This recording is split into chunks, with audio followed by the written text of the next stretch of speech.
boys in our clubhouse getting high. Super fuckers! Everybody wishes we would die. Super fuckers! Here we come like a bomb. Everybody fucking run and hide. All right. Hey, it's the Pizza Party podcast. I'm Pan Pizza, and two of our regulars aren't here, but we have a special guest and two other guests that don't really matter. I'm Pan Pizza. Who are you people? I'm Nolan. I'm the only regular here. Gary. Gables. I didn't ask you Gables, I said Gary.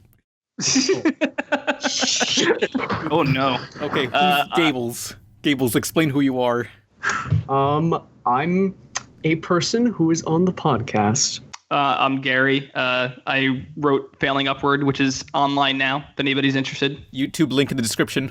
Yes, and I work for Trauma sometimes, and then I do some other stuff. So yeah. But we have a very, very special guest. Who are you? Hello, I'm Carl Greenblatt. How are you guys doing? I'm creator of Chowder and Harvey Beaks, and worked in animation on a bunch of different shows for a while. So it's great to be here. Yes, we actually have a person who created a cartoon that made it onto TV. Finally, yes. Oh crap! But yeah, I think. I mean, you could bring on Max anytime. Max, we'll get Maxwell some other time. Like yesterday, I talked to him and he was telling me about his work on the Blues Brothers cartoon that never happened. Oh yeah. Well, because I worked with Maxwell on Billy and Mandy. Oh right. Oh okay. Yeah, we're friends. He's awesome. So yeah, definitely get him on. Carl, you did a voice on Billy the Man. Do you want to tell everyone who you voiced? Fred Burger. Oh my god. Are you just like, I had enough of that damn voice? Why do I have to do that all the time? No, it was fun. I enjoyed it. You know, it was a fun character. You know, if I recall, oh, sorry, go ahead. No, I just said, I don't get, look, if you do something and people react to it and love it, why would you ever get sick of it? I get more embarrassed by it. I'm not sick of it. I just imagine people at conventions just always saying, like, do the voice. Do the voice. You know, not really. That's the beauty of being in animation. No one recognizes you. Oh, yeah. So no one bugs you. Mm-hmm. Yeah. It's fine. Yeah. Mm-hmm. It's more I get shy. That's all. Yeah. But for Chowder, like, I really love Chowder, just mostly the visuals of it. I think it's one of Cartoon Network's best-looking shows. Oh, thanks. Yeah, like, how did the style, like, develop into what it was? It's, I guess the best thing I could say is, like, it started, I don't really do designy style. I don't really do that 2D designy style like you see in Samurai Jack and Foster's, and I mean that's great and I love it, but it's not my thing. I've always been a lot looser in the way I draw and a lot noodlier, and I kind of like stuff that's just a little denser. And so I was trying to think like what could I do that would be visually different. And so when it came to the character designs, I mean those were just things that evolved naturally. But as far as the backgrounds, I knew I wanted it to feel really kind of almost cluttered, that there was a lot going on, and it felt like a world with a lot of just noodly detail. And I wanted this sort of watercolory, almost like the movie Wizards, where the watercolors just blended. We referenced a lot of that stuff. We referenced a lot of Moroccan architecture. We referenced a lot of Indian textile patterns, things like that. And I knew I wanted the pattern fills on the characters. We did a couple tests to see which way would work the best. And there were a couple things that made me feel like it would work. One was, there was an old cartoon that was a Tex Avery cartoon, and this guy had the suit, and as he'd move, it basically moved over the checkerboard pattern. And I remember as a kid just being totally blown away by that. And then I don't know if you guys have seen Gankutsuo, the anime.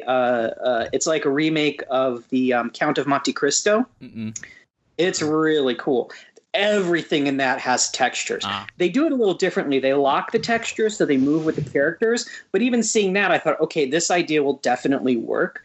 And so we did a couple tests to get it to work right. And, at first the network didn't like it. They were like, this is weird and we don't know. But I mean, to their credit, they just said, okay, try it. And I knew that for as strange as the texture effect was, after a minute, you don't even notice it anymore. Yeah.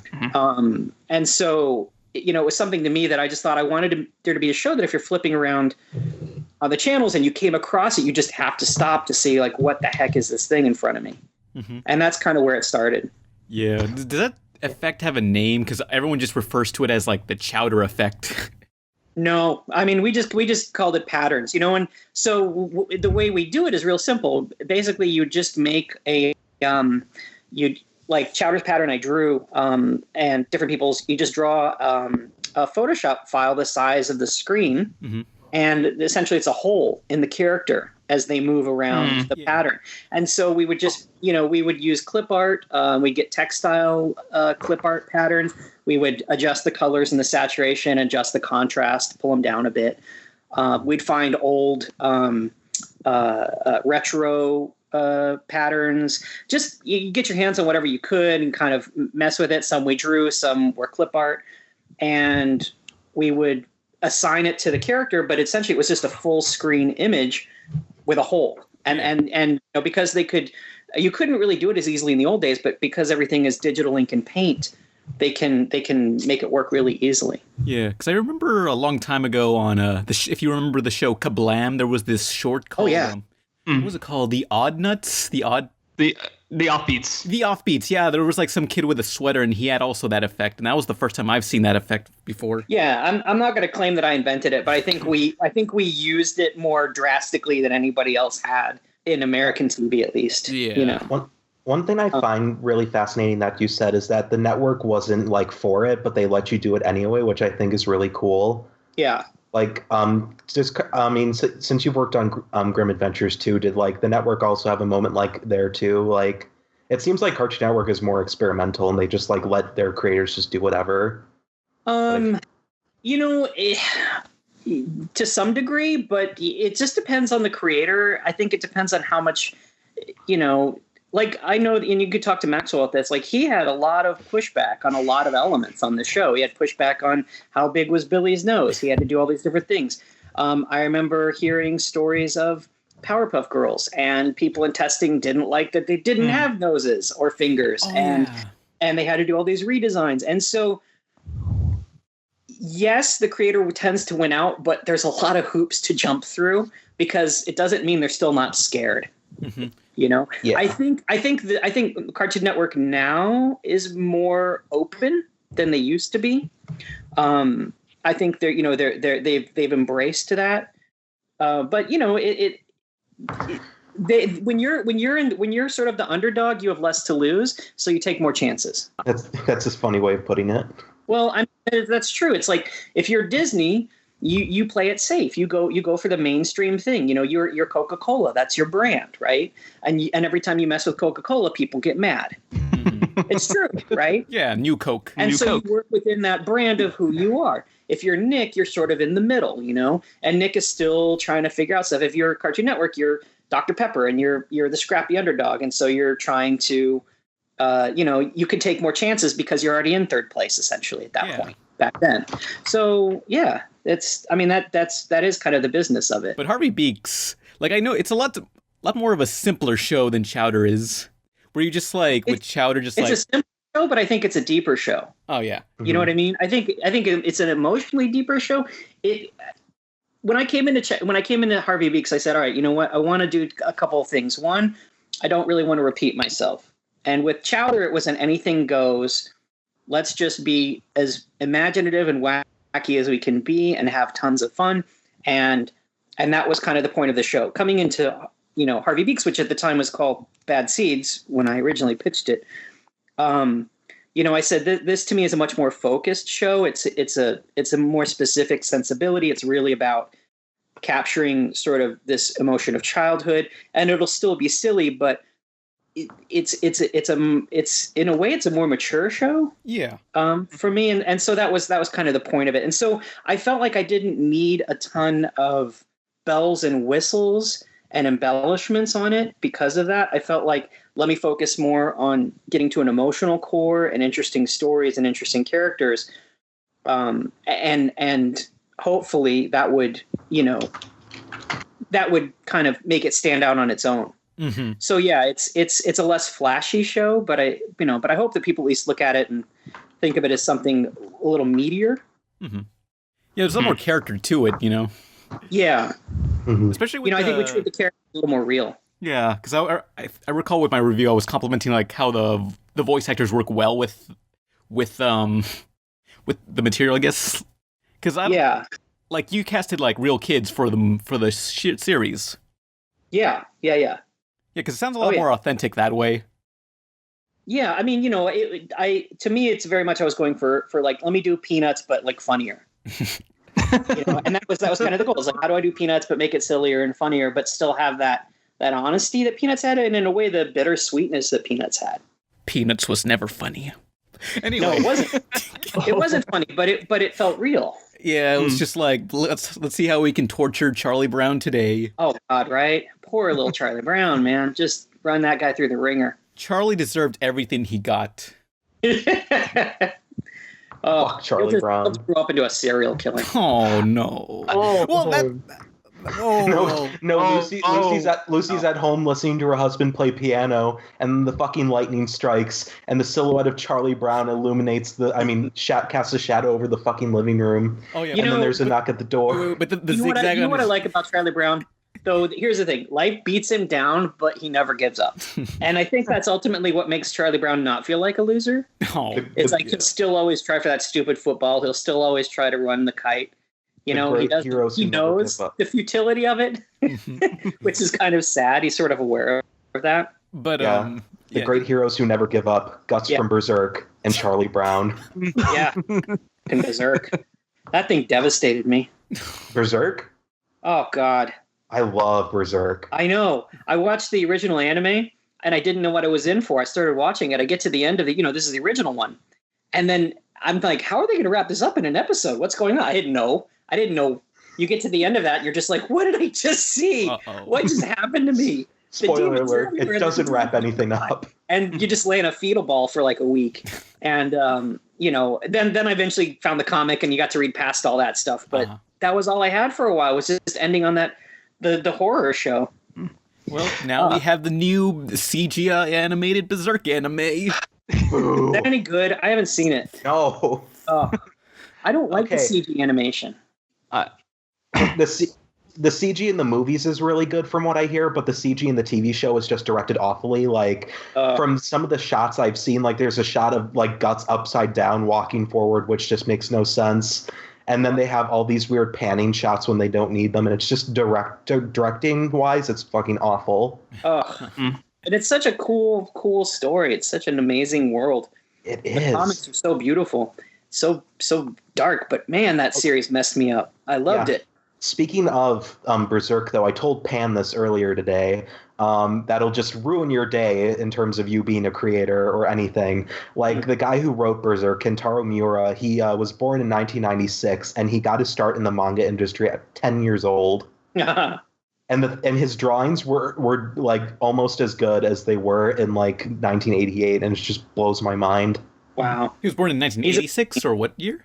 1966. Okay, you said 1996. Like, what the fuck? No, I said 1966. Okay. He was born in 1966. Oh, that makes a little more sense. Okay. Yeah, and then he got started in 1976. Oh, man. Yeah, I had a question about Harvey Beaks. You said the original title was Bad Seeds, and I don't know if Pan covered this in his video or not, but did like Nick Cave step in? He's like, no, my band's called The Bad Seeds. You can't have a show called The Bad Seeds or something. No, it wasn't Nick Cave. It was somebody else owns the rights.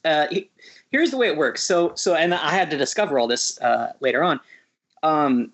People can get the copyright to names, right? But they copyright it within certain, I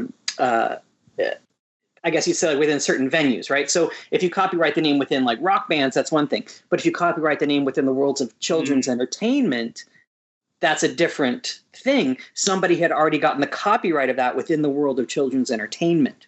So the band wouldn't have mattered because they figure people are smart enough to separate the two. But somebody else already said, hey, I'm developing this movie and it's called Bad Seeds. And this was an independent guy. And Nick approached him and said, can we buy it from you? And he said no. And there was some back and forth. So ultimately, we just had to let it go. Damn.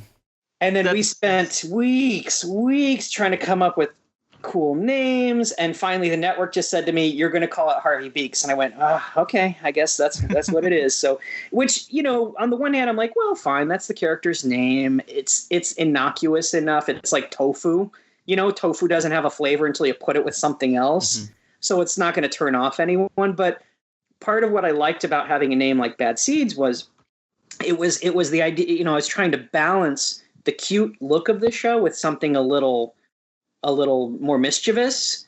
And Harvey Beaks doesn't give you that balance. And I think what happens then is it gives the impression, if you haven't seen the show, that it's younger than it is. Mm-hmm. And so we sort of lost some of that element in the name change. But there was really nothing we could do about that. Yeah.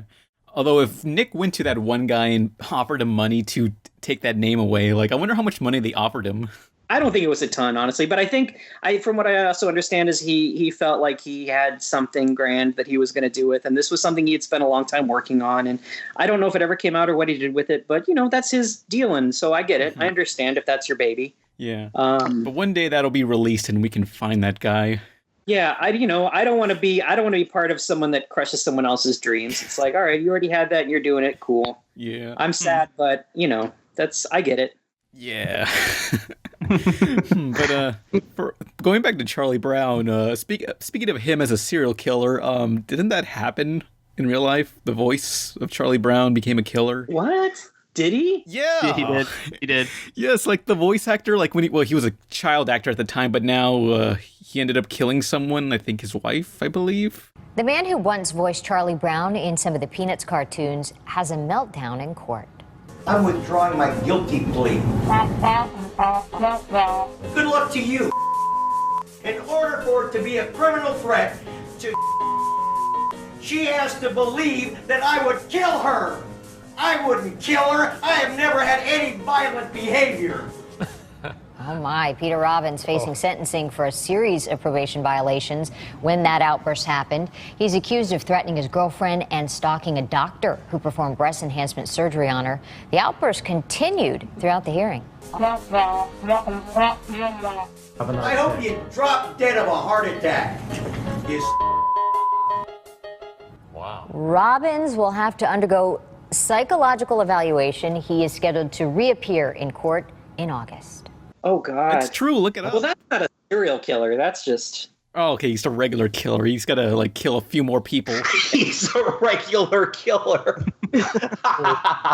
He's a killer. He's a killer for love. He's a newbie killer. He's not level 50 guardian level killer, He doesn't have any of the perks yet. No. We all understand that kind of killing. We just don't get the other kind. Weak.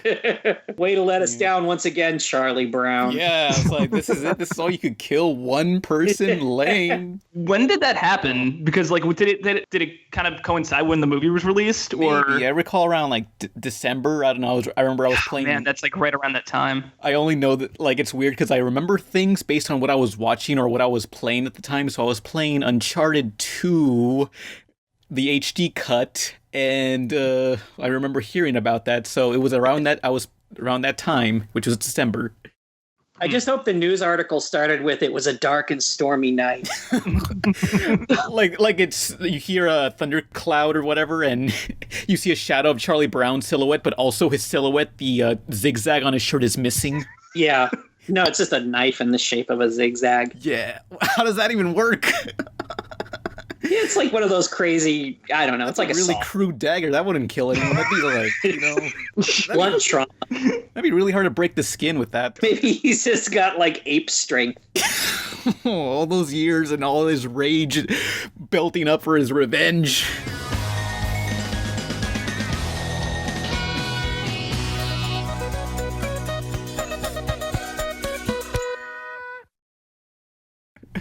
But going back to Harvey Beaks. Yes.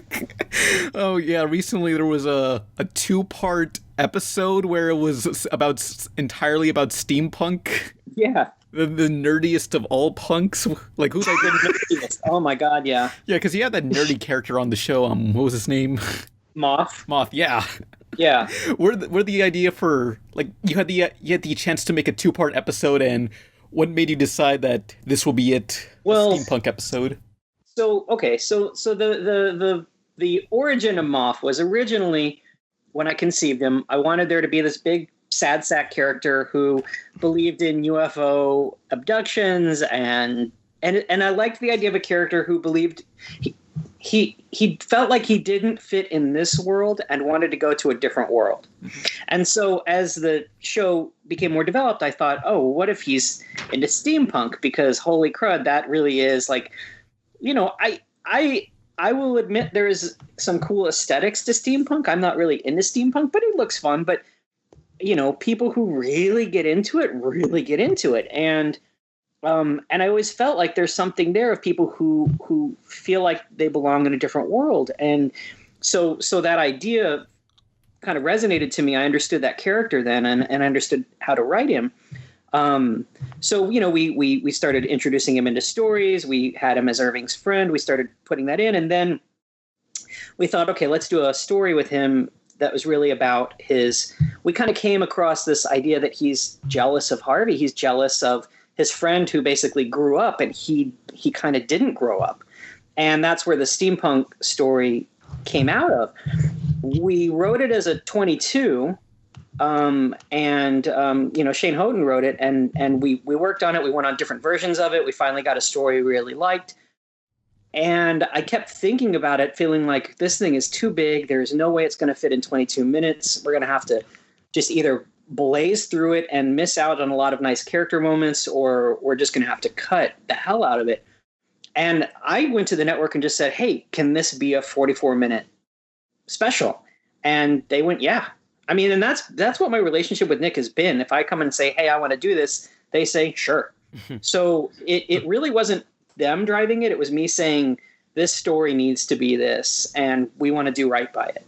And so they were super cool about it. Now, that thing was a pain in the butt to make. I mean, it was worth it, but we essentially made a 44-minute movie that takes place in a completely different world with all new artwork, with all new costumes, with CG models, with songs on a regular TV schedule, which, you know, you're starting a new 11 minutes every week and they're all overlapping.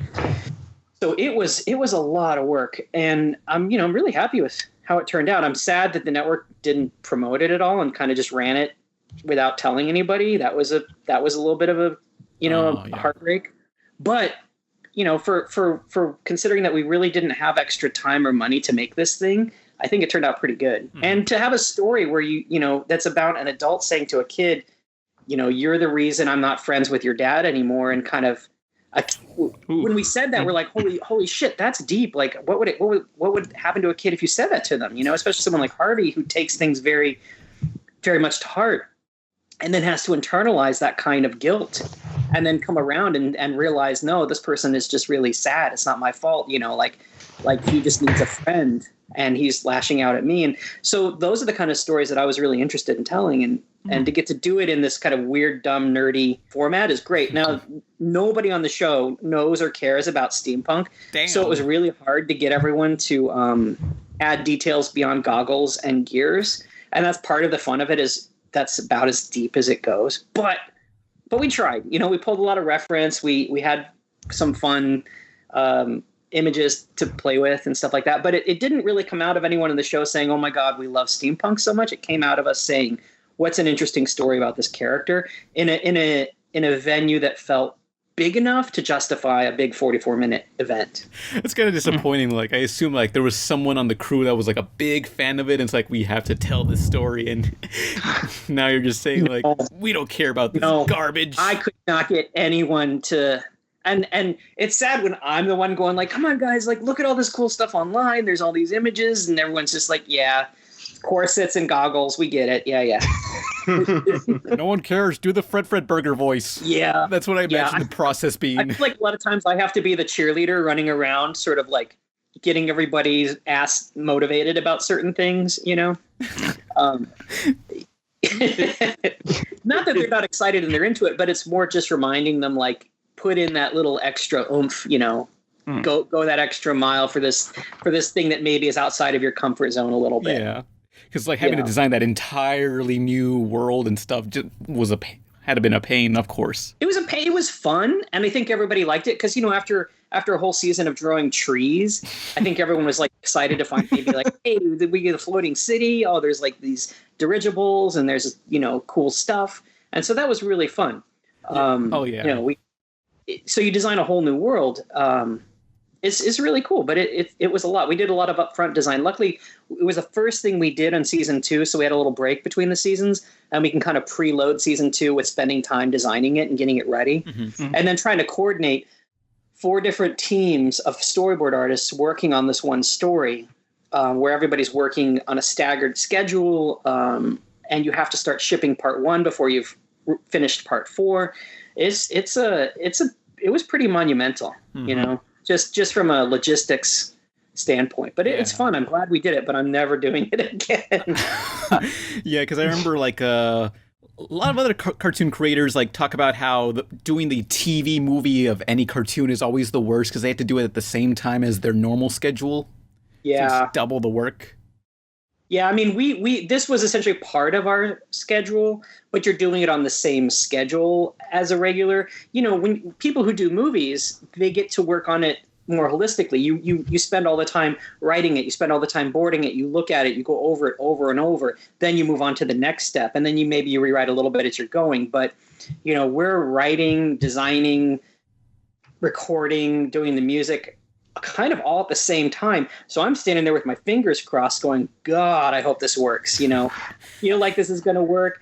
And that's basically my job at most times, is to just pray that it's not going to, you know, you got a million plates spinning in the air, and I have to be the guy who's assuring everybody this is going to work. When I look at stuff, I have to think about how it's going to work in context and how everything's going to come together and how it's going to play as a whole and what you're going to walk away with emotionally, because everybody's looking at their one little piece. It's like this assembly line, you know, and all the artists and the writers and the board artists and everybody is kind of just looking very myopically at what they're working on. And I'm the one who has to stand back and imagine it all together. So, you know, sometimes it works great and sometimes it works okay, and then once in a while it bombs, you know. That's the beauty of TV, though. It's like I always said, TV, it's not about hitting a home run every single time. It's about making enough quality things that the audience is invested and they'll keep coming back for more, and that enough of them work that people forgive the missteps. You know, I sometimes have to get over that myself. Like, I feel that way sometimes too. Yeah. It's like I feel like everything I have to do has to be an hit in order to succeed.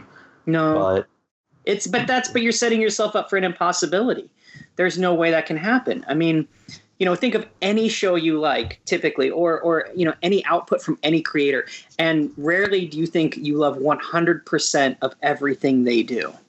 You know, no one is flawless, and I think that's a fallibility that sets you up for worrying about making things. You just got to make it, and then hope that enough of it is good that people let you keep making it, you know, or that people keep coming back to see it. And I think maybe I got that feeling from doing comic strips way back in the day. You know, when you do comic strips, you got to pump one out every day. This was in college. I was doing newspaper comics, you know, obviously before web comics, but you know, but for me it was great training because I could learn that, wow, not every comic is going to be the best comic ever. And I even knew that reading other people's comics. But, you know, if I make good ones and people like the characters and like the world, and I make them laugh enough, or they're into it, they'll tune in every day and they'll forgive, you know, the ones that aren't as good. But hopefully there's enough good ones to keep the quality high enough. And, you know, you got to turn out something every day. You can't overthink it. You got to just crank it out, hand it off to the printer, and do the next one. And that mentality, I think, really helps going into animation for TV, because it's very similar. You know, you've only got so much time and so much money to make these things.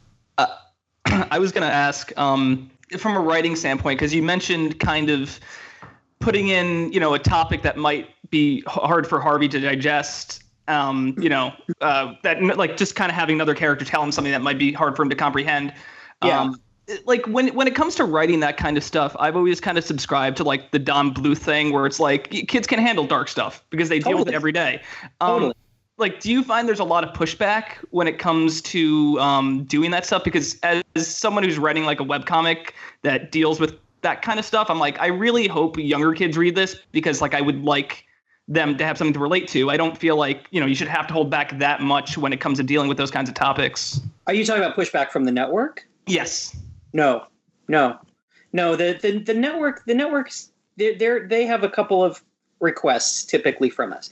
One is, standards and practices. You can't set people on fire. You can't,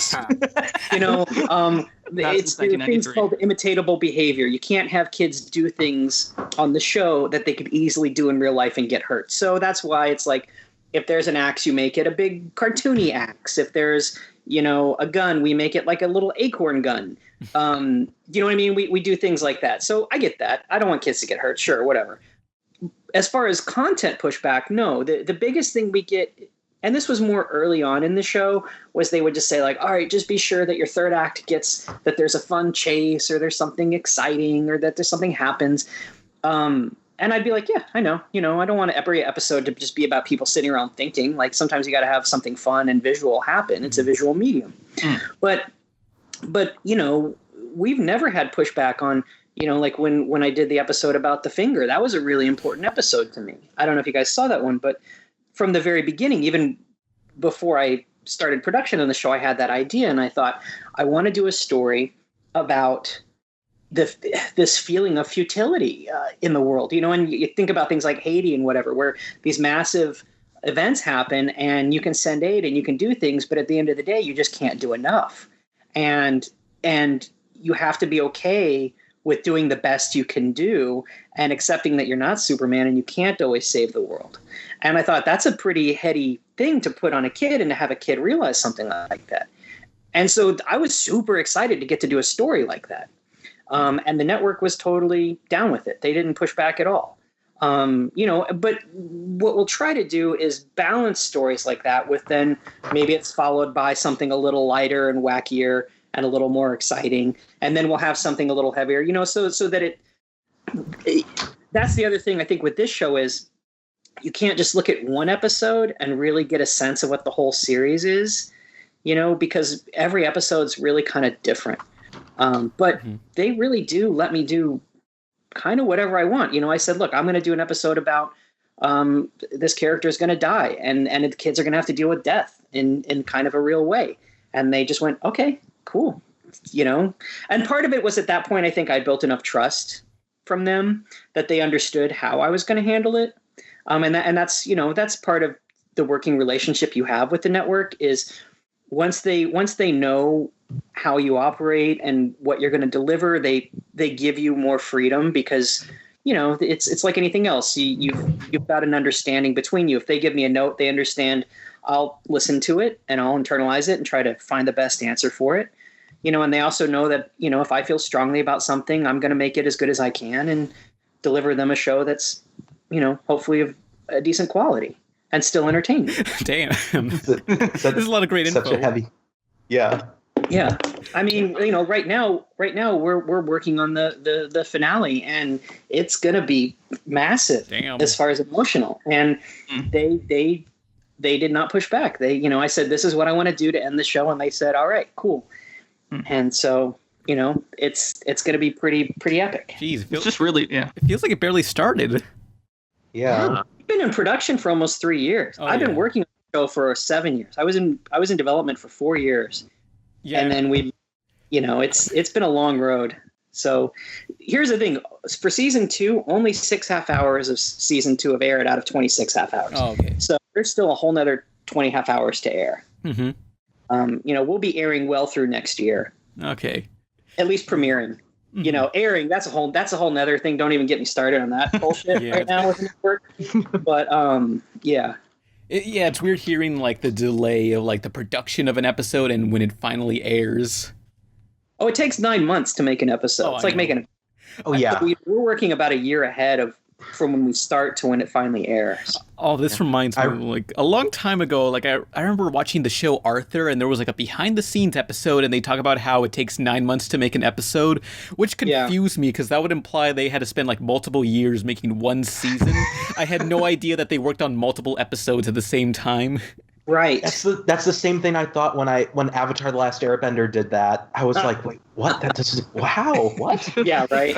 God, that'd be amazing. You do one episode at a time. Yeah, like if anyone's making. Oh, sorry. No, I said like they're all it's all overlapping. We start a new 11 minutes every single week, and so at any point you have an episode in the writing phase. You got one in the boarding phase. You got some in the design phase. You got some in the post production phase. Multiple ones in each of those, and so. you got everything going and coming at the same time. It's crazy. Yeah. I've seen a few Harvey Beaks here and there, but I don't know how serialized it is. I can't imagine trying to make like a serialized heavy continuity show when you juggle so much. Like, good God. Yeah, well, I think you spend a lot of time in the writer's room. You spend a lot of time plotting your whole season out ahead of time. You really spend that time making your story structure solid, figuring out your character arcs across the season, doing a lot of your pre-design work. We work a little more episodically. Like, I'll come into a season and I'll say, here's something important I want to happen this season. All right, so season 2, Harvey's sister is going to be born, and now we'll have stories with her. That's typically the amount of continuity that we'll have on this show. There'd be a tiny bit more, but not a whole lot more, because the reality is if they ran this show in reruns, typically what happens is they'll run it in any which way, in any order. So you want people to be able to watch an episode without having to worry too much about feeling left out. I think in a world of Netflix now, it's different. You watch them a little more in order. Episodic shows work better that way, when you can watch it on demand. So yeah, it's interesting. I like the way that's going. Oh yeah. But going back to the fact that each episode takes like 9 months to make, if anybody listening to this is making some sort of behind the scenes thing where they say something of a cartoon takes 9 months to make, please make sure to also add that you make several cartoons at the same time so it doesn't warp our minds, Yeah. Because I remember there was an episode of, if anyone remembers the Disney show Dave the Barbarian. Oh yeah. It takes place in medieval times, but there was some episode that showed a guy in modern day looking at a calendar, and the calendar was like 1998 or something, and the show was airing in 2001. So I thought this show took that long to make. Yeah. It's another reason why I try to avoid putting memes and things like that into a show, because it's funny now, but when it airs, that'll be so old. Oh yeah. Thank you. Try God to avoid bless you, Carl. references. Thank you. Because it's it's funny to us at the time, but it'll feel dated. Everything moves so fast now. Once in a while, something will sneak in, but we try not to. Ooh. I actually have a question about that, to be honest. So obviously you guys do lots of like doodles and stuff behind the scenes and like all this stuff. Do you guys still do storyboard jams? What do you mean by storyboard jams? There was this one infamous storyboard jam that Rugrats did. I don't know if you heard of it. Obviously not as like messed up or whatever, but it's just like where you toss around a storyboard and everybody keeps adding on to it.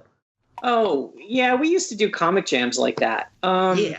Yeah, no, we don't. I don't think anyone in our crew has really done anything quite like that. They've done comics. A lot of people on our crew come from doing comics, and they kind of work on their own stuff on their own time.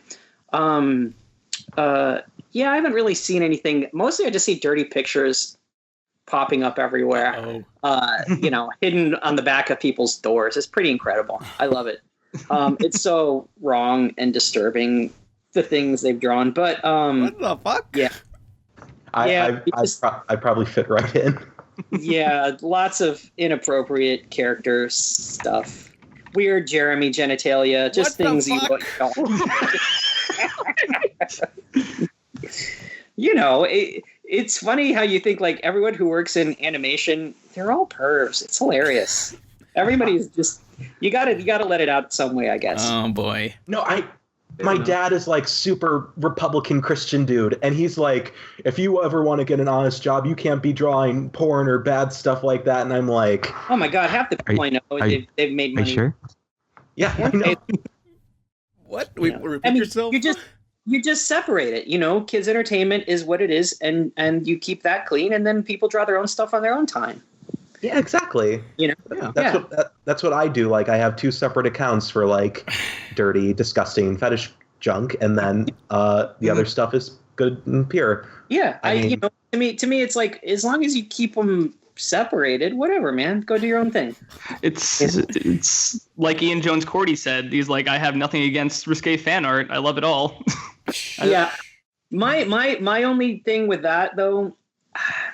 I get a little ugh when it's kid characters. Yeah, I hear you. You know what I mean? Like I Yeah. would see stuff with kid characters and shows, and I just be like, no, I'm not really down with that. Because Yeah. especially my characters, because to me, they have to be kind of real.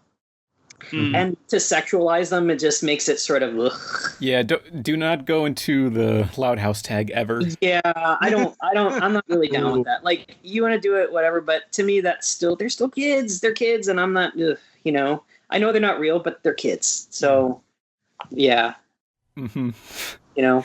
This reminds me, like, okay, I don't draw any of that stuff, but I do like any sort of character that's goth. And right at Comic-Con, like, this is when I met you at that booth, and like Chris Savino was there, and like I just tell him like, hey, I really like Lucy Loud, the goth one, and he just says to me, gee, I wonder why. And he just has like, I just get the tone that he's just like, shut up, Pan. No. Like, I don't know if he's thinking that I drew anything inappropriate or anything, which I didn't. No, Chris has a very dry sense of humor. Okay, good. Yeah. No, if you know him, he's a cool guy. He's a very dry sense of humor. Yeah, he's just like, shut up, Pan, get out. No, he loves his fans, and he likes to hear that people like his stuff. So he was probably just had enough of your goth fetishes. Get out. Take this autographed comic and get out. Thanks for watching the show. You take the moon and you take the sun. You take everything that seems like fun. You start up and then you're done. So come on in, feel free to do some looking. Stay a while, 'cause something's always cooking. Come on in, feel free to do some looking. Stay a while, 'cause something's always cooking. Yeah!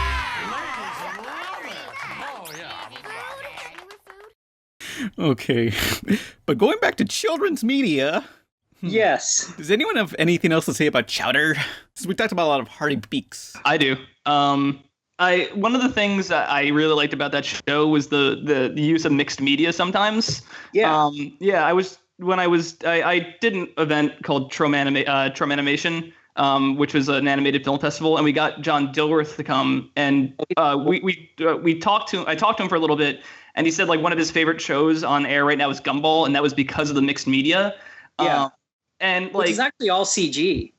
Yeah, I know, that's crazy. Yeah. Yeah. How do you go about using stuff like that, and like what are your like opinions on like how to use it? I mean, I don't know. Here's why I did it. You know, again, when I did that show, nobody was doing that. I wasn't seeing anything. And, you know, I would like to take credit and say like nobody was doing that bullshit before we did it. You know, like Flapjack saw what we were doing and they did it too. And that's cool. And I'm glad that we influenced, you know, them and Gumball and all those people. But it really came out of me loving Sesame Street a lot. Mm-hmm. And I loved the variety of animation on Sesame Street. You would see live action and 2D animation and stop motion and all kinds of amazing stuff. And I just thought, let me take some of that just craziness and this love of animation in all formats and do it. And so, you know, we were able to work with this company, Screen Novelties, who does a lot of 2D stop motion animation. We're able to budget a little bit of money for every episode to have them do some shots. And that's kind of how we worked in the puppet stuff and the stop motion and the food wipes and all those things. You know, it was really exciting for me to kind of be able to sort of make it a love letter. You know, that's really what Chowder was. It was a love letter to all the animation that I grew up on. And so it was nice to, you know, that it got people excited, I think, about thinking more than just 2D animation in kid stuff. And, you know, and since then, you know, I've seen it in a lot of shows and that's awesome. You know, you see more people using mixed media, you see all kinds of things and that's fun. I think it should be, you know, it just opens up the creativity of what people can do. Yeah. I specifically remember the fucking car wash scene. Oh yeah. That was the best thing ever. That thing, we shot that. So that was just me with a handy cam. Like we had zero budget. It was literally just me saying, all right, guys, so today we're going to shoot some live action shit. Just show up and just be ready to do whatever I say. And we're in the booth and I'm just running around with a handy cam. We're on the building next door on top of the parking garage. with the, it was one of our writers' cars that we were washing, and it worked out pretty well. Yeah. It was really seat of our pants DIY style. For anyone who hasn't watched the episode, basically what happened was they say, look at what you did, Chowder. Now the animators have no more money for animation, and it switches to live action, and we just see all the voice actors in a booth, which was at the actual recording booth that they record in normally. Oh, so they record together. Yes. Yeah. Yeah. Usually we did. Later on, Nicky Jones, who played Chowder, he actually lived in Texas. He lives in Houston area, and he would commute out every week. And finally, when I found that out, I was just like, "Oh God, no! We'll patch you in. You don't have to fly out every week." Damn. So, we in season 2, we just did it over the phone, which, it's not the same, but at the same time, like, he's a kid. I'm not gonna make him fly out every week. That's crazy. Ridiculous. Yeah. I didn't realize at the time that parents bring their kids out for pilot season. They don't all live out here. That, if you want to see a really crazy movie, watch the documentary, The Hollywood Complex. Mm-hmm. I think you can see it on Netflix. It's about child actors and the whole business of it out here. It's really depressing. Oh my God. But it's totally fascinating. The Hollywood Complex. Yeah. Give it a look. So I have mixed feelings about working with kids, but luckily in animation, it's much less obtrusive in their lives. They don't have to come spend all day on a set. They can come in for an hour. We could work them in at the end of the day after school. We could work them in, the girl who plays Fee, we patch her in. She lives up north. Some people are professional actors and they spend all their time acting, like Max Charles, who plays Harvey. Some kids just are regular kids and go to school, and this is something fun they get to do. So I feel much less guilty about using the kids because I feel like it's less disruptive on their lives the way we do it. And we try to make it really fun and try not to take up a lot of their time, Mm-hmm.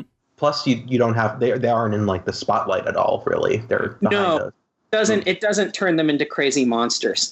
Yeah, exactly.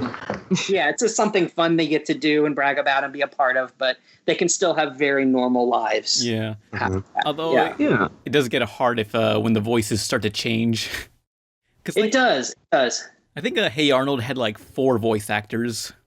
Yeah. That's the one downside. It's like, I feel like you can't replicate the honesty and reality of a kid, but they are going to hit puberty. And, I always said, man, if your problem is that your show goes so long, you have to recast your kids. That's an okay problem. But, it's hard because they're really into it, like our actors they really love the show. They love being a part of it. And so, we had to recast a couple already, and it's sad to they understand the reality of it, but it's still sad. They're really sweet kids, and they really get into it, and they really like being a part of it. But then they hit puberty, and what are you gonna do? Yeah. I was gonna say, didn't all the actors who played Arnold go on to play like Wolfgang later or something like that? Like that was the cycle. Yeah. Like they went on, like once they were too old to play Arnold, they were the replacement voice for Wolfgang or something. Like I don't know. At least one of them was. Oh, that's funny. Oh, I want to ask. Do you know the fan animated short Choder? Choder? What? It was is that Mustachio or yes. Angela? Yes. God, I love his artwork, and that short is hilarious. It is funny. No, it was really funny. Yeah, it was the one where he makes the hemp burger. Yeah, no, I'm always, part of me is always just like, oy, but that's that part of me that's super protective of it, but I still laugh at it, and I still really enjoy it, and I like seeing people who put that much effort and passion into making something. I think is awesome, Mm-hmm. So it's there's that part of you though that you work in it, and so it's real, and you work within these very specific confines of making a Y7 show, of this sort of G-rated show. And then when you see other things being done with it, at first your reaction is like, oh God, no. But then you sort of step back, you're like, okay, no, I get it. That's really funny. But it's just it's a knee-jerk reaction at first, Mm-hmm. Yeah. Mm-hmm. But it's fun. No, I love seeing what people do, and I love seeing fun art, and I love, seeing people who are passionate enough about stuff to spend their time making something that's awesome. Mm-hmm. Yeah. I'm very much of the do whatever you want with the property sort of thing. Like, I know what you said about your characters and stuff, but for me, it's just like, just fuck them up. I don't care. Yeah, at the end of the day, sure. Like,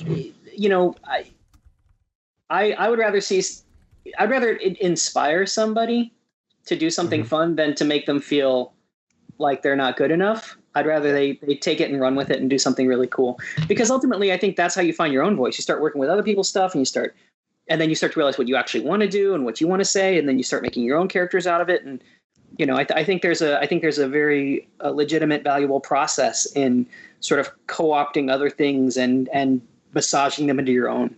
Yeah. There was something that I think I don't remember who it was, but they said that like policing creative content is just not like the way.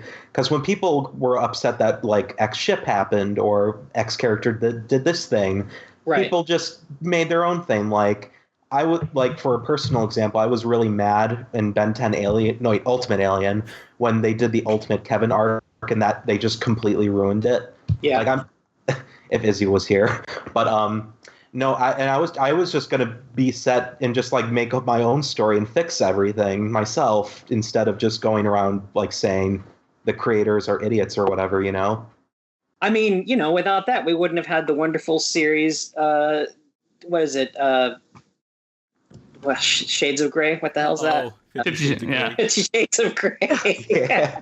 Excellent example, Carl. But in a way, I'm being serious. Like, okay, that was started as fan fiction of Twilight, and she turned it into something that was important to her, and it obviously resonated with people. And however you think about it, whatever. But I think there's legitimacy to that. Mm-hmm. Yeah. I'm not a fan of those books, but it is a really inspiring story. Me neither. It's really inspiring when you think about it. Right, but I'm not going to knock the process, So one of my biggest inspirations that I've said over and over again, I think, on this show is not Titan, obviously, but One Punch Man. Oh, God, that's amazing. Yeah, One Punch Man is an incredible story. Yeah. How this guy just drew this webcomic that just wasn't like a visual powerhouse, but just the writing was so good that like it got picked up by Shonen Jump, and then it got one of the best anime adaptations I think I've ever seen. Yeah. Oh my God, it's just so inspirational. Mob Psycho 100. Is it Psycho Mob? Mob Psycho 100. Yeah, I need to watch that. I do too. I'm behind the times now on that. I love one so much. Mm-hmm. It's crazy, right? Yeah. Yeah. It is. That's literally the only thing driving me at this point to make my comic god engine. I will get my animated adaptation someday. Which that thing started as like some sort of Kids Next Door fan fiction. It actually started as a big giant crossover comic, and I'll send. I have the image here, obviously. I always have it on standby. But it was with Kids Next Door, Sonic the Hedgehog, Sly Cooper, just literally every favorite thing I had at that time. I just pulled it out, and it was just a big bunch of junk. It was great. I love it. That's awesome. Emotion. That's the thing. I'd rather read something made with love than something that people just make because they think it's popular, Yeah. Yeah. There it is. I remember when I was in like maybe 6th or 7th grade, there was that pilot that aired on Cartoon Network with Kitty Bobo show, I think. Oh, yeah. And I remember I was disappointed that there were no new episodes because I'm like, oh, I really hope this like makes it. Because I think it came in 2nd that year. And, it's not uncommon for a 2nd place to get some kind of recognition down the road. I think that was Kevin Gallagher short. Yeah, and when it didn't come out, I just started. What I liked about the show was that it was just about interactions between characters and kind of just characters sitting around and hanging out, which oddly enough is kind of what regular show became. And I liked that a lot. Ahead of its time. I would just write kind of interactions between those characters and kind of because I can't draw, I would just write it. And then later on, it just led me to stuff more stuff I liked, like that was like that. I mean, of course, Kevin Smith's movies were like just characters hanging out talking, and that's what my show is now. And I'm like it is like this weird chain of like what influence can do and where it'll end up. So yeah, I like that stuff a lot. Totally. Yeah. No. You want to know what else was ahead of its time? Symbiotic Titan. Oh, again. There's a shot for the Pizza Party podcast drinking game, but I always have to mention it. My most cherished Symbiotic Titan memory was going to my first year of Comic-Con 2011, I believe, and just sitting in the regular show Adventure Time panel and asking some storyboard artist that I happen to sit next to saying, hey, so what's the story of Symbiotic Titan? And this regular show storyboard artist just tells me, oh yeah, that's never coming back. But you're getting new Samurai Jacks. Yeah, so maybe in from the 20 same years, people. 20 years we'll get a new symbiotic Titan, you know? The thing that concerns me with Titan though is that it got written off for taxes.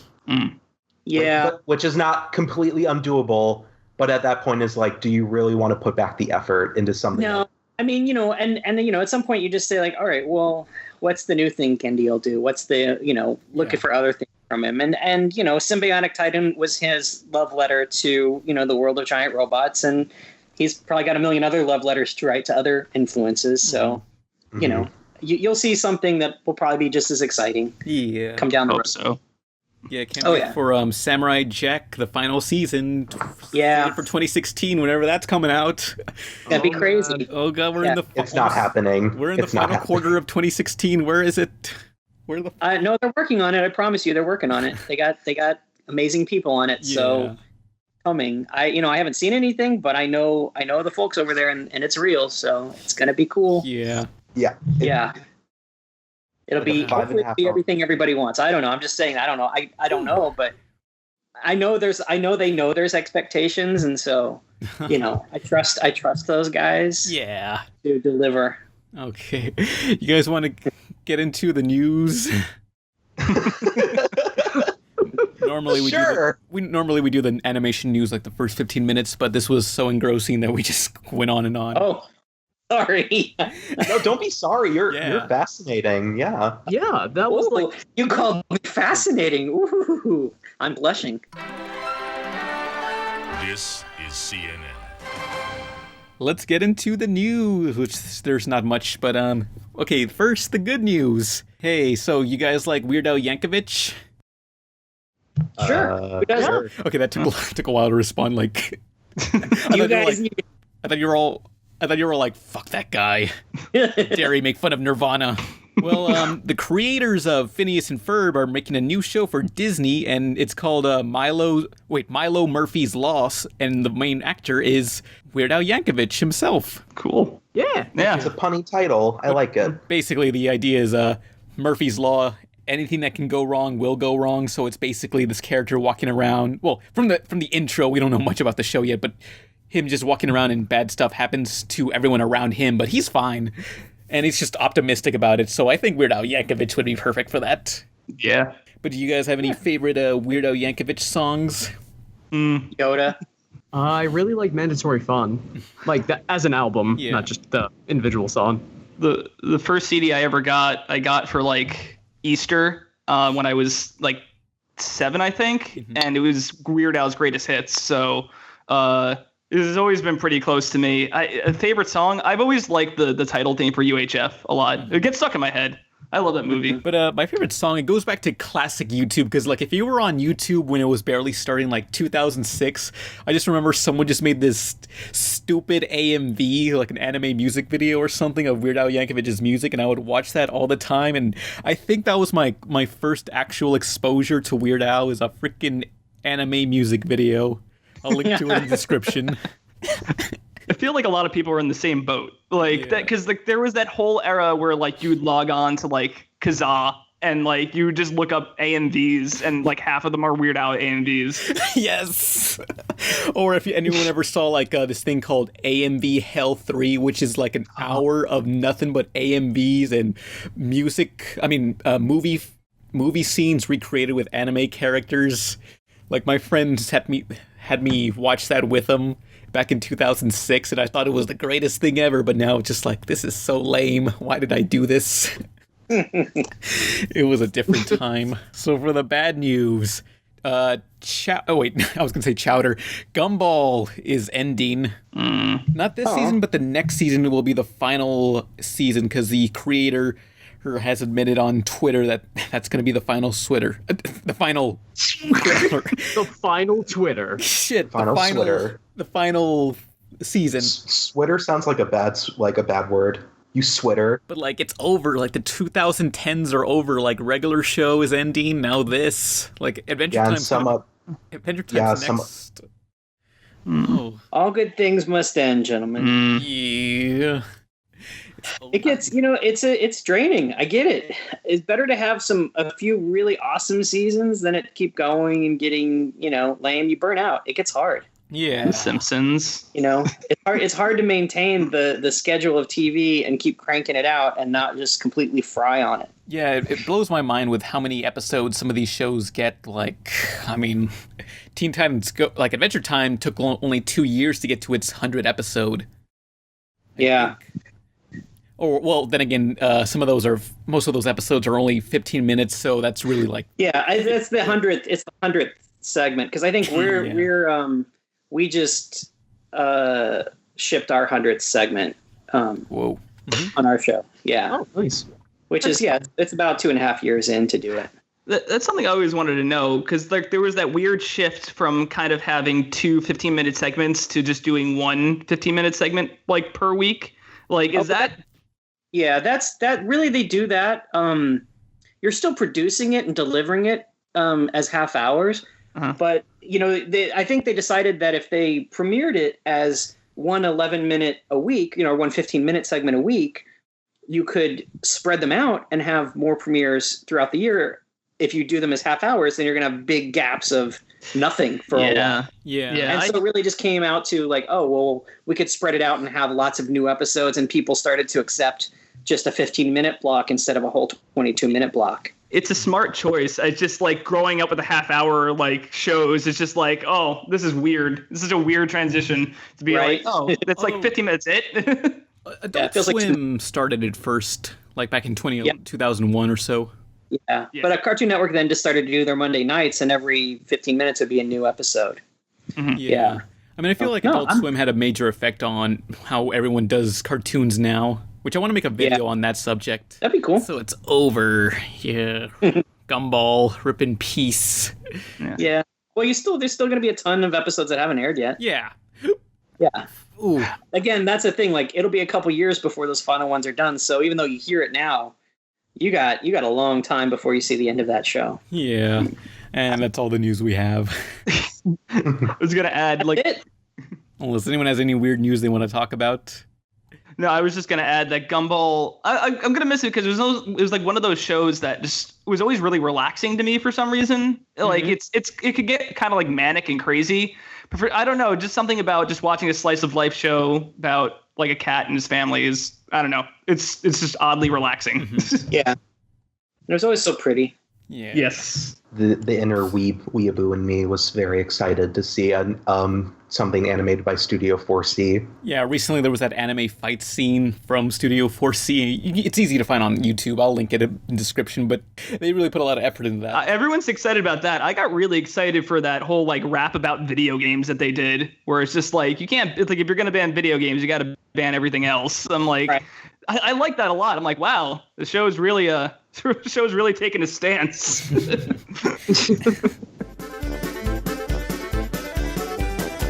Let's get it started. Let's get it started in here. And the bass keeps running and running.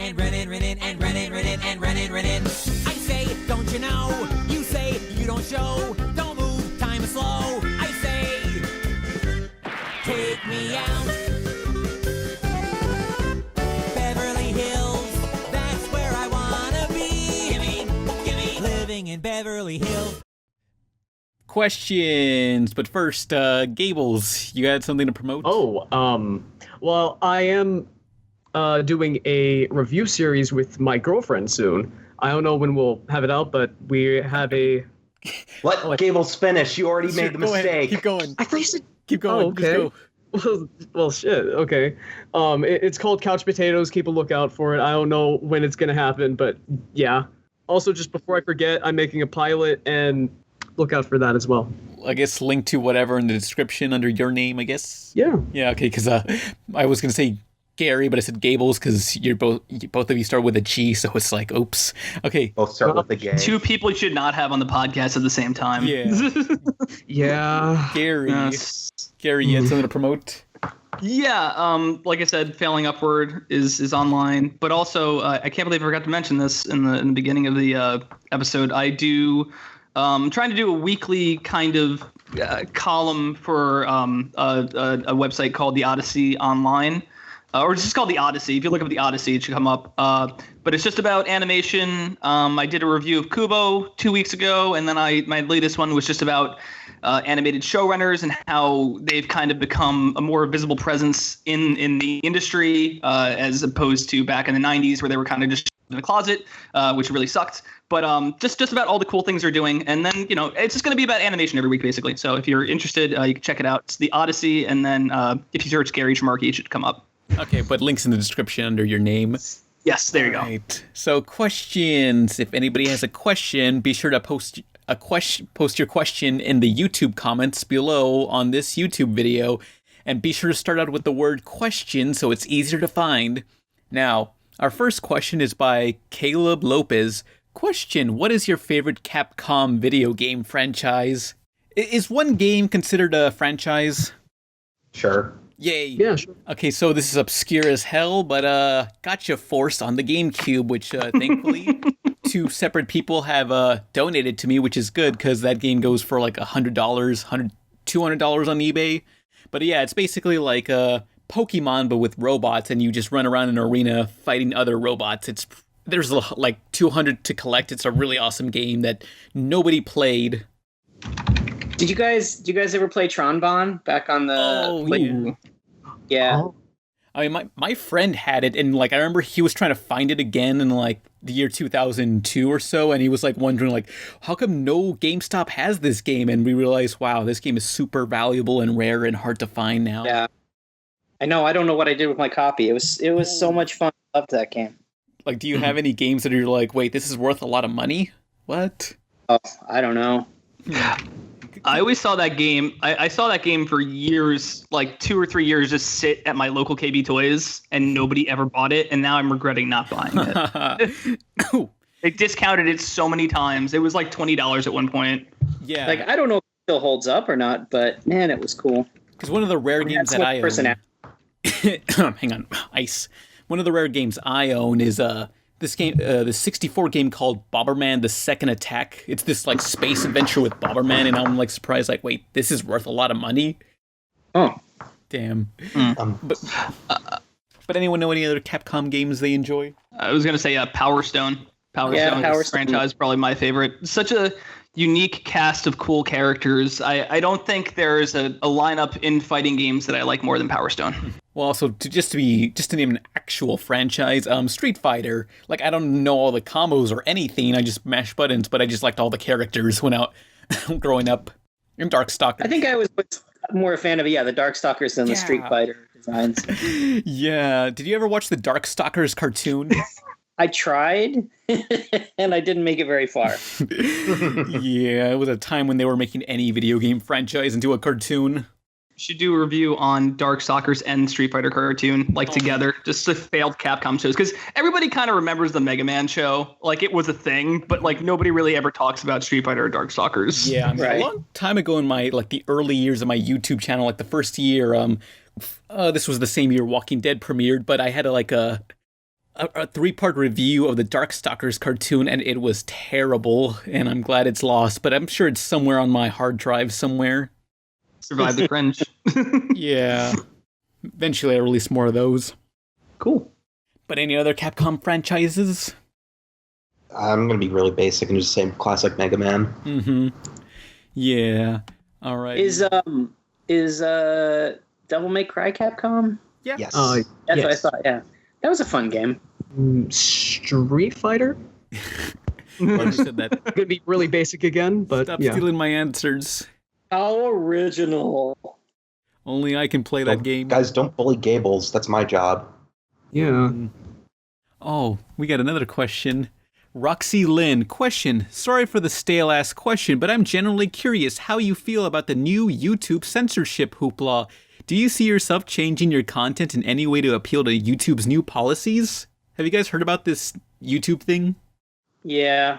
Mm-hmm. But they said though that it wasn't actually changing content, it was a change in the way that they were notifying creators. Yeah, that's the good thing, because so it didn't actually change anything about what was actually happening. Yeah, the great thing is, like, there's this thing that came about, for those who don't know, where it says YouTube's laws say you cannot monetize and make money off this video for having swearing, talking about current events, like war or politics or whatever, and all these other things. No swearing, no violence, no talking about violence.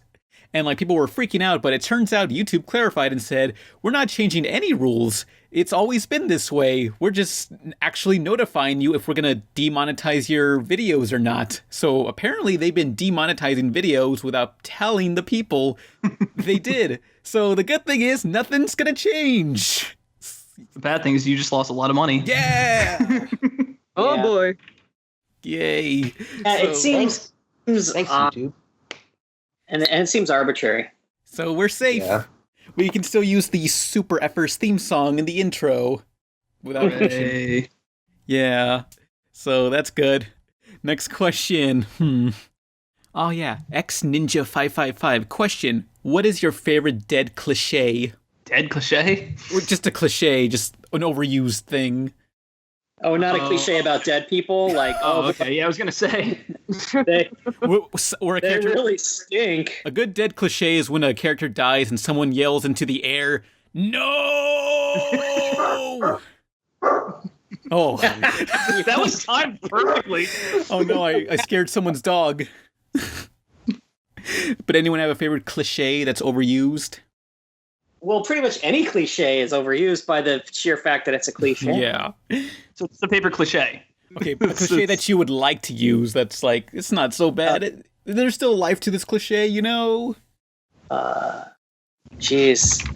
I don't know. I don't know if I have one that's... I try to avoid them, so I don't know. Okay, well, one thing I sort of like is when I see in a movie is like, I don't know, like there's a character that's just like, I don't know, mopping the floor and they have their headphones on and right behind them there's always like something loud going on that they're unaware of, and you see that a lot. Oops, my earphones. Spider-Man. Yeah, Spider-Man, Fast and Furious 7, Yeah. whatever the newest one was. True Lies, Tower Heist, which that was the only time it didn't work was Tower Heist. That nothing in that movie worked. But anyone else have I don't- Oh, what? I don't have like a favorite one because I do kind of try to avoid them, but I have a least favorite one, and that's best friends ending up as like romantic interests. I feel like it's so overdone, and it's really hard. Yeah, Kim Possible. I feel like that was kind of like, okay, like at least in animation, I don't think anyone's going to do better than this. I feel like the relationship was believable enough, and I'm like anybody else is going to pale in comparison to this, at least in my view. So I really don't like that. Like hinting at it is fine. Like I feel like just kind of like having those emotions there, making it a possibility is fine. But like just it's so like John Hughes did it. I would say it. John Hughes did it perfectly in Some Kind of Wonderful. So I don't need to see it again. Like that and Kim Possible. I'm just like those are the two best. Why even try? Why even try again? It's kind of why I hate the Beast Boy Raven stuff, where it's just like, How dare you? Listen, hear me out. Like, I don't want to sound negative because I feel like I do that too much on this podcast, but like, it's really like, there was no, other than them kind of having this kind of odd relationship, there was nothing like romantic about that to me. Like him and Tara is much more believable. And I feel like that's why when she dies, even in season 2, it's really effective. But like with Raven, it's just like, they're kind of just foils to each other. It doesn't work for me, but I don't know. That's just my opinion. Look, if Raven and Beast Boy have a chance, then so do I. I get that aspect. Look, I get that aspect of it, like the whole like nerd Don't kind of kill a thing. man's dreams. Yeah. And I'm sorry, but I do understand. I do understand your viewpoint, and I respect it. No. Please, I need an edgy GF. Come on. I know I'm gonna get so much hate for this in the comments, but it's really true. I just never bought into it as a kid. I was like, yeah, I like Raven, and I like Beast Boy. It's just like, but they were just maybe once or twice there was a little hint at it. I'm just like, I never really got it. It was never really for me. Damn. What about you, Gables? Gables? Oh no, he's dead. Gables, Gave her some balls indeed. Well, I guess Oh we man, can I've go. been trying to think of a cliche off the top of my head, but Oh. I thought we were asking him about like what he thought about Raven and Beast Boy. No, I was asking him about his cliche. Damn. I've been trying to think of one off the top of my head, but after Gary brought up the two main characters falling in love with each other, like just I gotta agree with him. I hate that one so much. It's just so overplayed at this point. Can we have What do you think of Beast Boy and Raven? well, Oh, so you're not going to like it when we have Harvey and Fee fall in love. Hello? Oh, The Just Skype call is kidding. glitching out on me. Just kidding. yeah. I cannot hear anyone. Hey, Oh, Gables, I think Gables is cutting out. don't go into the light.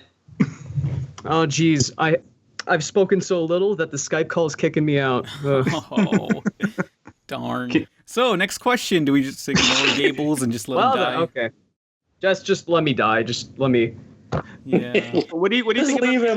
What do you think about Beast Boy and Raven? Yeah, I'm tell honestly us. genuinely curious to hear. Please. We have to have a Skype vote. Like, does Raven and Beast Boy belong together? Wait, what about Raven and Beast I'm Boy? gonna fuck this. Fuck this internet. No. It's doing fine now. I didn't have anything to say about Raven and Beast Boy. Yeah, that's Oh. right.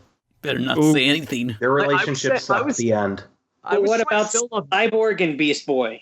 Oop. Can we make I'm that? okay with that. There's more of a connection there. I understand. I that. would agree. They're bros for life. Like even if Yeah. it's just like JD and Turk from Scrubs. It's like the closest you can get to romance without actually going out. That'd be a Like little I, weird. The problem is, how does Beast Boy do Cyborg? Cyborg has nothing.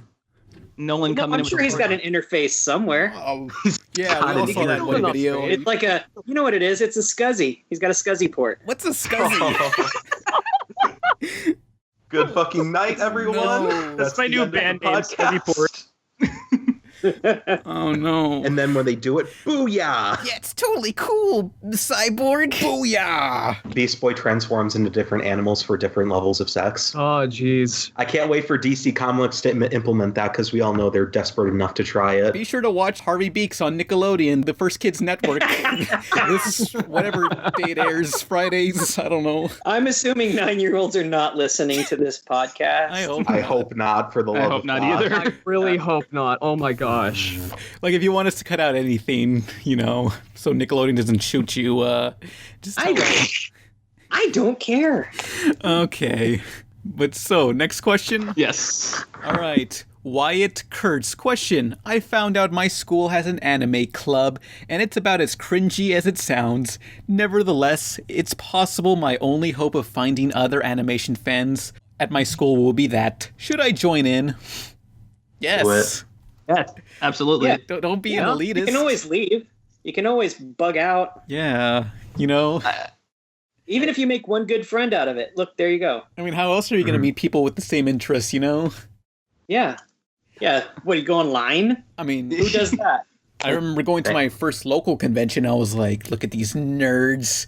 And, you just got to, get over your own ego and stuff. No, it's worth. You got to put yourself out there. Like I said, you meet one good friend. There you go. Yeah. And then you can judge people silently, and that's important too. Has anyone been to an anime club?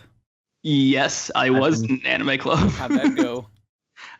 So I started an anime club at my Boys and Girls Club when I was 11, maybe 12. I don't know, something like that. And it was mainly my friend would always give me anime tapes to borrow over the weekend. Tapes? Yeah, VHS tapes. What year was this? You're young. This was. Yeah, That was all I had back in the day. Here's the thing. I'm 27. A lot of people seem to think I'm 23, which is really weird. They think I'm younger than I actually am. But it was around 2000, 1999 when I was doing this. So I was 11 or 10 or something like that. And the first thing we watched was the Sonic OVA, which is a piece of garbage. Fuck you. When you're. Motherfucker! Knuckles flies. He has a cowboy hat for some reason. Tails sounds Look, stupid. When you're a kid, that is amazing to be oh my god, there's something that's not the animated series or Sonic Underground, and it's oh, this is awesome. But as I got older, I'm these voices are terrible. Then watch it in Japanese dub. Okay, fine. Shut up, Okay. Tails. All right. Listen. Okay, so we had that. Have a meltdown. We had that. We Oh my had that. gosh. Jesus, we had that, and that went fine. The next week we did the Tekken anime, which has nudity in it, and somebody just happened to pass by the room as they see is it Nina taking a shower or something, and immediately they turned it off and they're no, you guys are going home now. Oh. And then we did a bunch of stuff after. I think we only did it 6 or 7 times, but it was here's the thing, and this is to that person who asked that question, do it because you will meet people that you have something in common with. Like it's so much. It's such a different experience than socializing online. I feel like that human connection to have something in common with somebody in person is like really cool because if nothing, it'll help like social skills. Like I don't mean to say that. Yeah. Please bathe before you go. Yeah. Yes. Deodorant. Please. Yes. Please. Quick mention on the Sonic OVA, though. I spent $85 to get the out-of-print DVD. That's how much I love it. $85. Give it something. It has a really good ending theme song. I like that song a lot. Oh. It has good music, period. Fair enough. Okay. We can come. We can agree on that note. But so any other anime club experiences? I keep seeing the poster for my anime club at my college, and it's just the words anime club with a bunch of like stock art of anime characters in the letters. And I'm like, wow, if they put this much effort into the poster, then I can't imagine how the actual club is like. No, you know what it is? You know what that is?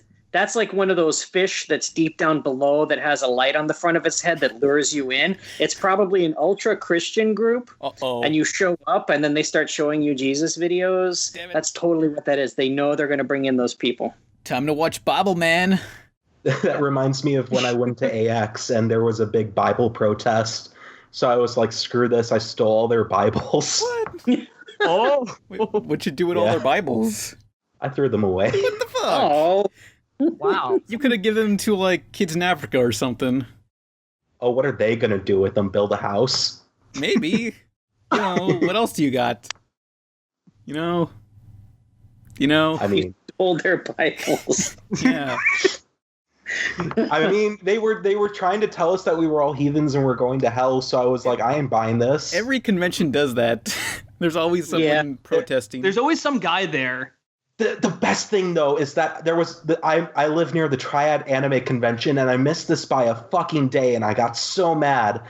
Fucking Vic Mignogna, the voice of Edward Elric, like, went off and ranted against those protesters, and he was so mad. What? And he was like... There's the videos on YouTube. Oh my God. And I was literally there, like, a day later, and he's just ranting... This is not what God would preach, blah, blah, blah. Holy shit. Why don't you preach love and teach these kids about Christian goodness and whatever? It was so funny. Because you just hear it in Edward Elric's voice. It is God's love that draws people to repentance, not hatred and wrath and judgment. It's God's love and desire for them that draws them to Him. And you guys, if you have any desire to reach these people for God, you should be telling them about His love for them. Unless you repent, you will likewise perish. Fires of hell wait for you, sir. You know what, brother? God loves these people as much as He loves you. Hard people to religious people of God. No, I'm not, brother. Jesus. I've been studying the Word of God as long as you have. Like literally. Pure, all things are pure, but to those who defile God and loves believe these people as much as He loves you, and that's the message you should be teaching them. Oh man, did someone get like clips of the anime and just dubbed it over? Oh God. Please. I love when people do that. I love that one where they took a clip from Static Shock and they put it over an extremely goofy movie. I didn't mean for it to turn out this way, Max. I was just trying to get closer to you. My best friend's gone because of you and your stupid racism. I hate you!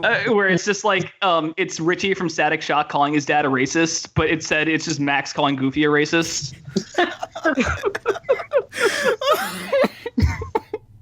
Nobody's ever seen this? Yes, I saw. No. I can link it. Crap, my Firefox is not on.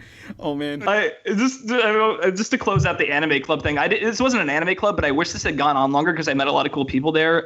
At my college, we had like an MST3K club, but it wasn't like we would watch MST3K. We would just watch bad movies and scream at the screen, like just rant off. Like it's like I wish there was more stuff like that. I just love clubs that involve like social interaction and stuff like that. Like those are my favorite. That's why I started playing D&D, because it's just like, I don't know, it's just fun to escape for like 2 or 3 hours. Mm-hmm. Yeah, with real people.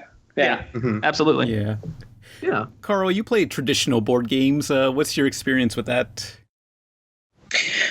My experience? Well, I don't know, just like, what do you play? Involves me getting together with friends, forcing coworkers to play stuff.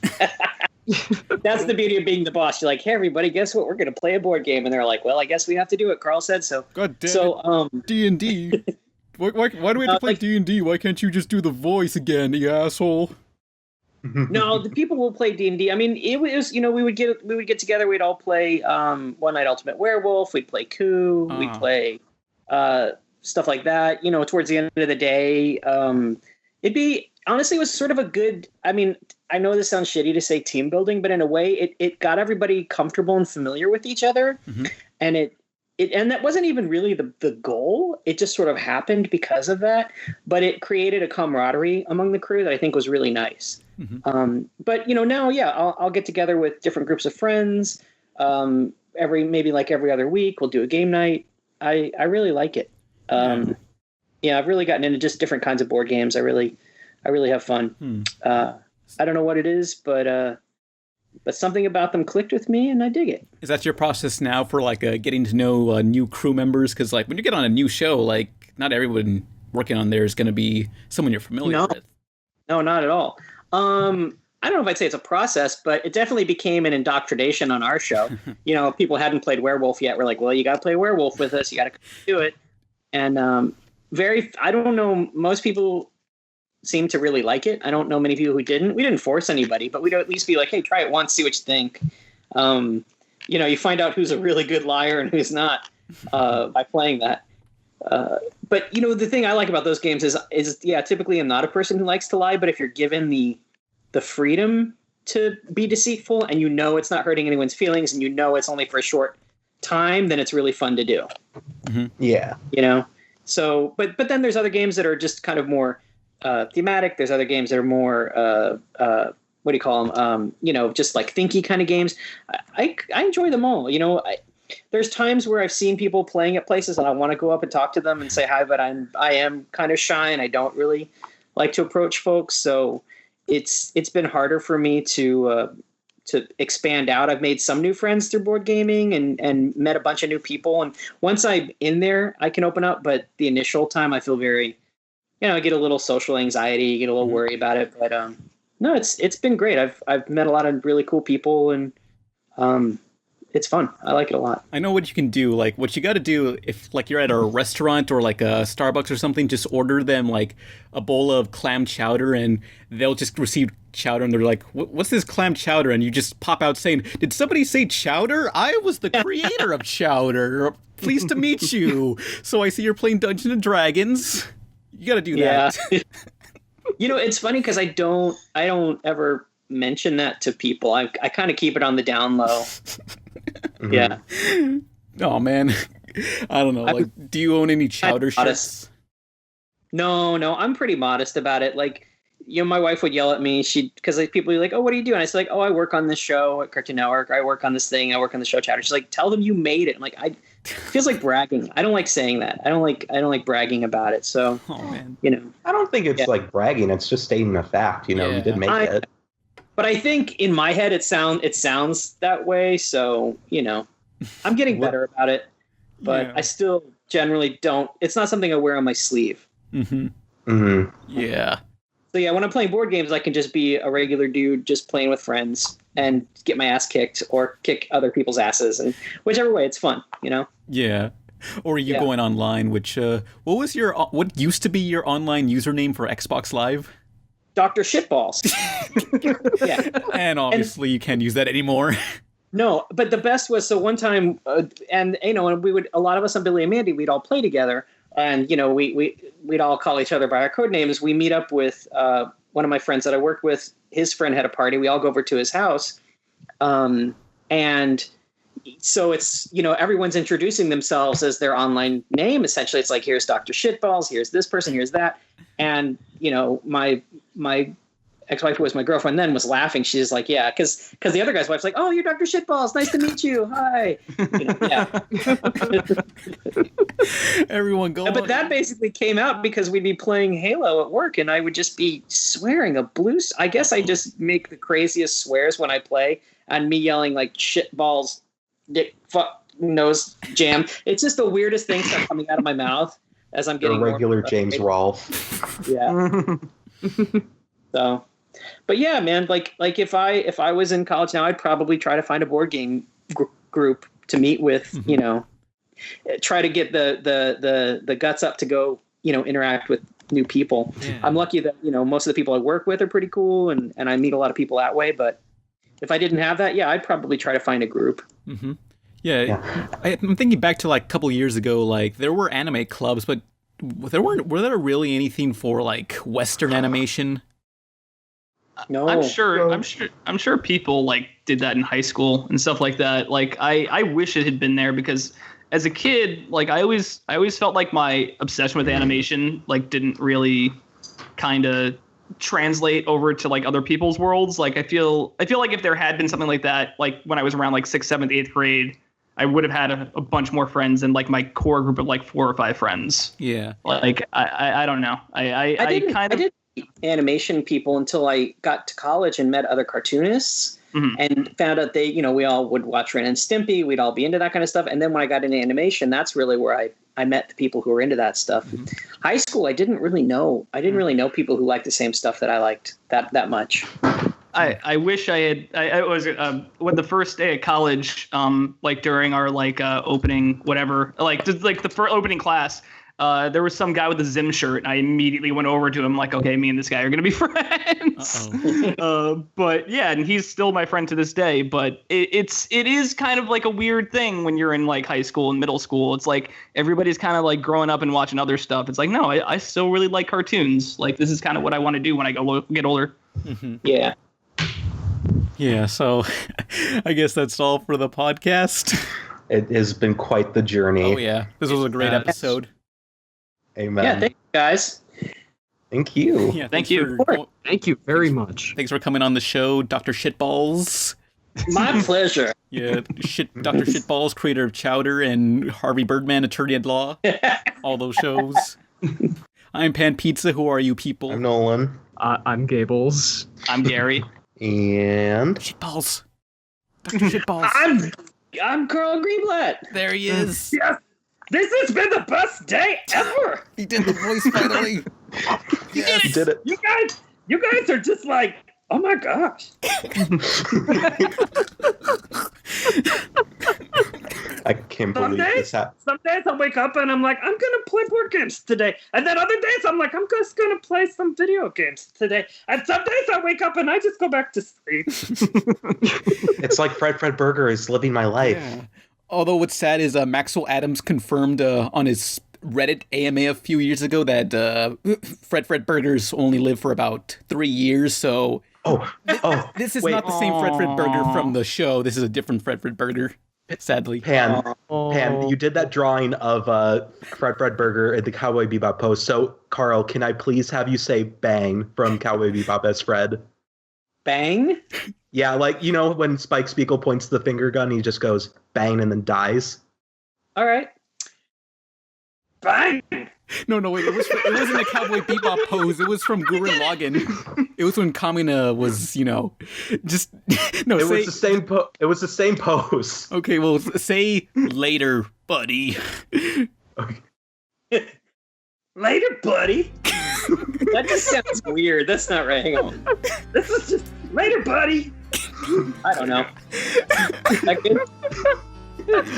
Carl, I love you. Just one more bang since it didn't come up right. Bang! Bang! How's that one? Good. Thank you so much, Carl. I love you. Someone will edit that in. Okay. And that's all for the podcast. Next video is going to be top 10 more pieces of lost media. Goodbye, every pony. That was fun. Oh my god. Thank you guys. I appreciate you so much. My throat hurts. I can't record a song this time, but next time I will. Fuckers. Later, buddy.